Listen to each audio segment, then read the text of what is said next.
সরকারি চাকরিজীবীদের নতুন পে স্কেল 2026 থেকে 27 অর্থবছর থেকে একবারেই বাস্তবায়নের সিদ্ধান্ত নিতে যাচ্ছে সরকার। কারণ নতুন বেতন কাঠামো 2 ধাপে বাস্তবায়ন হলে আইবাস সিস্টেম বা অনলাইনে বেতন নির্ধারণী সমন্বয় করা কঠিন হবে। তবে পে স্কেল একবারে বাস্তবায়ন করা হলেও কমিশনের সুপারিশের চেয়ে বেতনের হার কমানো হতে পারে।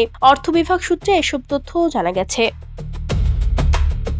নবম জাতীয় বেতন কমিশনের প্রতিবেদন পর্যালোচনা করে সরকারের জন্য চূড়ান্ত সুপারিশ তৈরির লক্ষ্যে গঠিত কমিটির সভা সোমবার সচিবালয়ে অনুষ্ঠিত হওয়ার কথা রয়েছে। সভায় সভাপতিত্ব করবেন মন্ত্রিপরিষদ সচিব নাসিমুল গনি। সংশ্লিষ্ট সূত্র জানিয়েছে, নতুন বেতন কাঠামো 2 ধাপে বাস্তবায়নের চিন্তা করছিল সরকার। 2 ধাপে বাস্তবায়ন হলে আইবাস সিস্টেমে জটিলতা তৈরি হবে। এছাড়া 2 ধাপে এই কাজ বাস্তবায়ন করতে গেলে টাকা খরচ হবে বেশি, চাকরিজীবীদের মধ্যে অসন্তোষ বাড়তে পারে। জানা যায়, বর্তমানে অষ্টম বেতন কাঠামোয় সর্বনিম্ন মূল বেতন 8,250 টাকা এবং সর্বোচ্চ 78,000 টাকা। নবম বেতন কমিশন সর্বনিম্ন মূল বেতন 20,000 এবং সর্বোচ্চ 1,60,000 টাকা করার সুপারিশ করেছে। অর্থ বিভাগের সংশ্লিষ্ট কর্মকর্তাদের সঙ্গে কথা বলে জানা গেছে, 1 থেকে নবম গ্রেড পর্যন্ত বেতন বাড়তে পারে 60 থেকে 70%, আর দশম থেকে 20তম গ্রেড পর্যন্ত 90 থেকে 100%। সাবেক অর্থ সচিব মোহাম্মদ মুসলিম চৌধুরী সমকালকে বলেন, সরকারি চাকরিজীবীদের নতুন পে স্কেল 2 ধাপে বাস্তবায়ন হলে আইবাস সিস্টেমের সমন্বয় করা কঠিন হবে। কর্মকর্তা কর্মচারীর সুবিধা দেওয়ার পরও খুশি করতে পারবে না। এজন্য প্রথম বছরে বেতন এবং পরের বছরে ভাতা সুবিধা বাস্তবায়ন করা উচিত। তিনি বলেন, নিয়ম অনুযায়ী সরকারি চাকরিজীবীদের 5 বছর পর বেতন বাড়ানো হয়, তবে 11 বছর পরও সেই বেতন বাড়ানো হয়নি।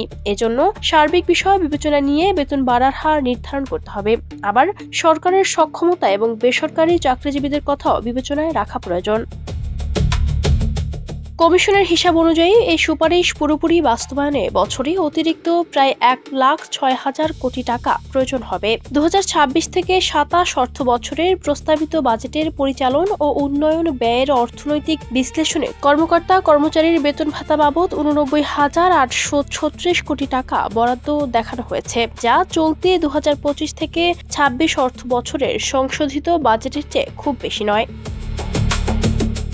তবে অর্থ বিভাগের কর্মকর্তারা জানান, বাজেটের পরিচালন ও উন্নয়ন বাজেটের সম্পদের ব্যবহার অংশে জনপ্রশাসন নিট খাতে 1,41,434 কোটি টাকা বরাদ্দ রাখা হয়েছে। চলতি অর্থ বছরের সংশোধিত বরাদ্দের চেয়ে এটি 54,572 কোটি টাকা বেশি। এই অতিরিক্ত অর্থের অন্তত 44,000 কোটি টাকা সরকারি কর্মচারী, এমপিওভুক্ত শিক্ষক ও পেনশনভোগীর জন্য রাখা হয়েছে। Desk report, campus Times.